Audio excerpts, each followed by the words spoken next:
Happy Sunday morning. I think it's been a little while since I did a Sunday song. Not sure. Anyway, this is a good Sunday song.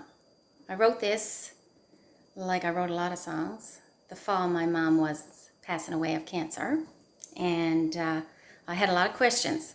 I had a lot of questions for the man upstairs, and mom was only 59 when she passed, 57 when she was diagnosed. So it's a bit hard to take, right? When someone's not sick at all and then they're dying.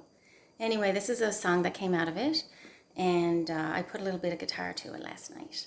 So I'm going to sing it through now, first time today, with you guys. See how she goes.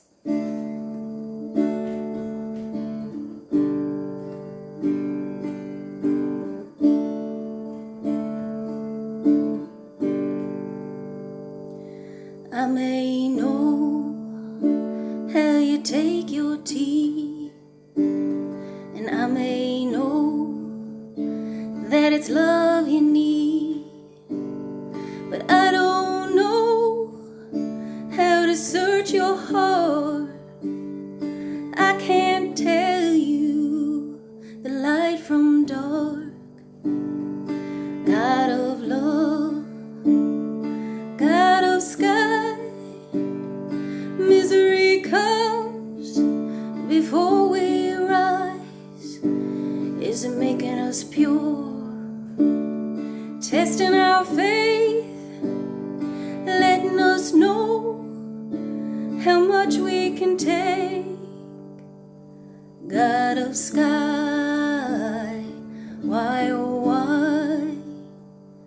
A life lived well still pays the price. Everyone's loved and holds heaven inside.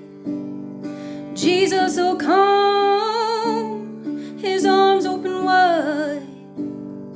Then he's gonna take us to a better life. God of love, God of sky, misery comes before we rise. Is it making us pure? Testing our faith, letting us know how much we can take.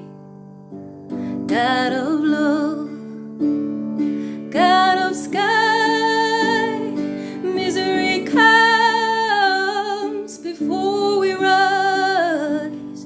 Is it making us pure? Testing our faith, letting us know how much we can take. God of sky, why oh why? God of sky, why oh why? God of sky, why oh why? God of sky, why oh why? Why oh why? Yeah. We don't know why, hey. That's all right. I don't know, boys. There's something to it all, right? I was living away, and I had this strange thing happen before Mom got diagnosed. I was having a bath, and I heard a voice, and it was like an electronic sounding male voice, and it said, "Your mother has to get her stomach checked or she'll die." Can you imagine? Now, I wasn't too freaked out because, like my dad always said, there's nothing more natural than the supernatural. That's right, right? Supernatural is really, really natural. Normal. But anyways, I don't usually react strongly to things like that, but I did to this one. My dear, up at the tub, towel around me, the phone to my ear. Mother, you got your stomach checked. Yes, I knows, boy, that old reflux right got me gone. Sure, I can't even have a drop of soup no more. I'm like, okay. So she did. She got her stomach checked. Light went down. Best kind. Like they said, full of reflux, right? Like, no wonder you're so miserable. Anyway, so that was that. But it kept niggling at me, and her dad hadn't been dead very long. Her mom, who I'm named for, Asetha. So it's not a made-up name, right? It's passed on. I know it sounds a bit made up. Very strange, especially in Newfoundland. Or in the world, really. I don't know. So anyway, Mom visits us Christmas, Mom and Dad. We were actually living in Quebec, just on the other side of the river from Ottawa. And strange things, right? The ornament that her mother had given me. Now, I had broken that so many times. There was very little left to it. It had started out as a carnival horse with a nice clear bell over it. It was absolutely stunning, right? And they had 36 grandkids, and they used to give us all an ornament at Christmas. Can you imagine? Anyway, the bell was gone, half the legs were gone off the horse, my dear, the carousel pole, the whole shop. But I still had that, tiny bit of that horse hanging. And it was like a pendulum, though. Not a bloody thing moving but that pendulum.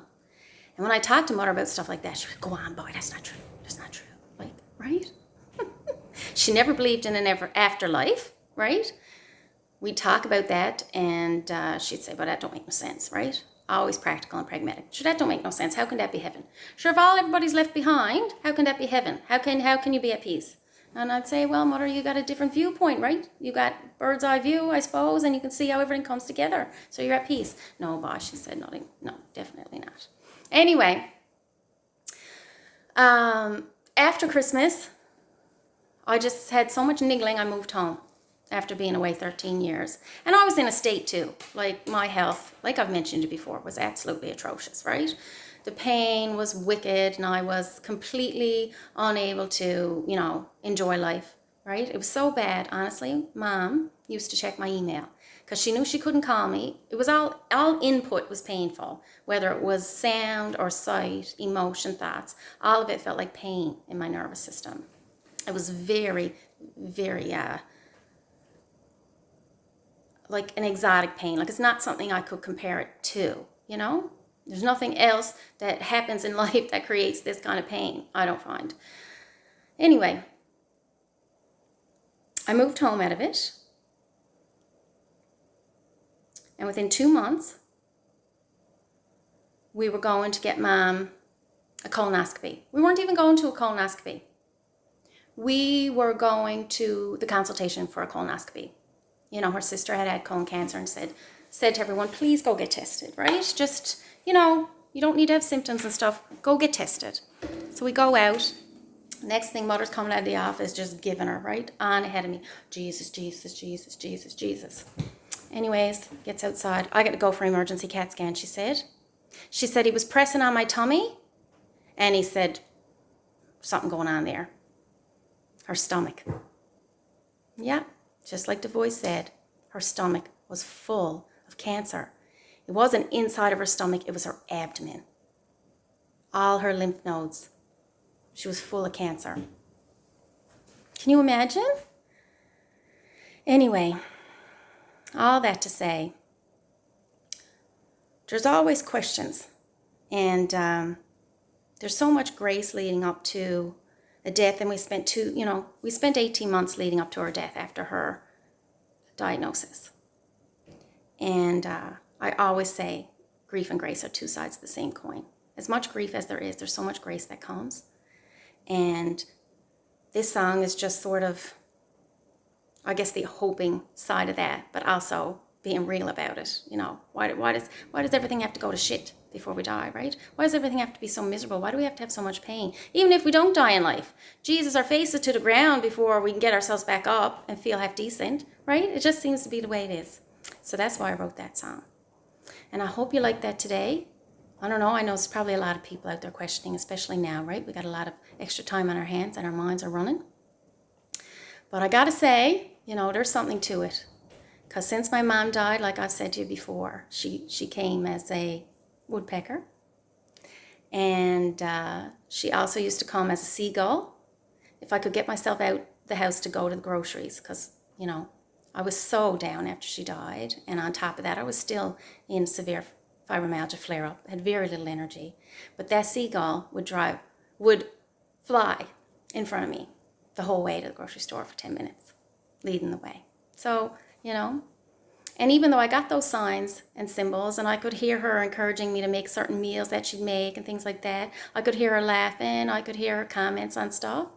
I went to a medium, and it was at this woman's home, and it was a group. And when she got to me, we had all just had a meditation together. And Mom had come to me. It was a meditation to connect to your loved ones. And I had this overwhelming feeling of thankfulness. She was just like, thank you, thank you, thank you, thank you. And that was amazing to feel, because after someone dies, sure, you're loaded up with guilt. All you can think of is everything you did wrong. And while you're trying to take care of them, it feels that way too. Like, I felt like I was useless. I didn't feel like I was doing anything right to keep her last days wonderful. And I was in complete denial. A couple of days before she died, we were going through her jewelry, because she wanted to leave. She always said she wanted to leave her jewelry to her only daughter, and her best friend was going to leave her jewelry to her daughters, right? Like, that was always her way. Mom had everything named, I swear to God, for years before she died, before she even took sick. Like, she collected snow babies. If you looked under a snow baby, there'd be a name there, right? One of her grandkids or one of her children, right? She was a bit morose like that, I gotta say. But anyway, I went to this psychic, and after I saw Mother, and she was grateful, and she's like, and look who's here, right? His Mother and his Cujo and his Robin and all the animals that had gone before. It's like, it is real, right? I'm like, no shit, Mother. That's what I've been telling you, right? That's what people have been talking about. That's what it's all about. Anyway, the psychic said to me, medium, she said, oh, your mom's here now. She's a pretty strong spirit. You're telling me you don't need to be telling her daughter that. And this is what she's saying. She's like, I don't know what she's there talking to you for. I talk to her all the time. She can hear me. She knows what I'm saying. Can you imagine going to a medium, and the medium tells you your mother is saying, what in the name of Jesus are you doing here talking to a medium when we're talking to each other flat out? So needless to say, I never felt the need to go back to a medium again. And I don't care if I'm cracked, foolish, or what I am. Talks to Mother all the time. And it's just like the relationship we had. It's not like, oh, Mother, I misses you, I misses you. It's like, what are we going at today, Mother? Or, you got me drove, Mother, right? That kind of stuff. It's just the same. I just keep the same relationship. We were open before, right? There was no pretense there. And I've kept it the same way. And I always say, if there's any way you can clear the air before someone dies belong to you, is just as well, because they're going to know it all once it goes on the other side, right? And you don't want to be too shocked about what's inside, what's going on up here and what's going on in here. Anyway, I just thought I'd share with you now this morning on a Sunday morning. I'm not always this long-winded. Sometimes I am, right? I guess sometimes if I feel called to talk a little more about stuff that I've been through that, might be of a little bit of help. And things that I can sort of look upon lightly now and just carry with me, even though, going through it, it's like going through sludge, right? It's just going through it, right? Like I said, sometimes there's a cluster of fuckeries, right? That's even worse than a clusterfuck, right? Because fuckeries are clusters of fucks, and there's clusters of fuckeries. It's brutal, but that's where life leads us sometimes, right? That's just what happens. But we'll all get through it. We're all getting through this. I hope everybody takes this time now on Sunday to love yourself and take good care and not feel too guilty about what you got up to last night. And I'll probably see you again. Okay, bye-bye.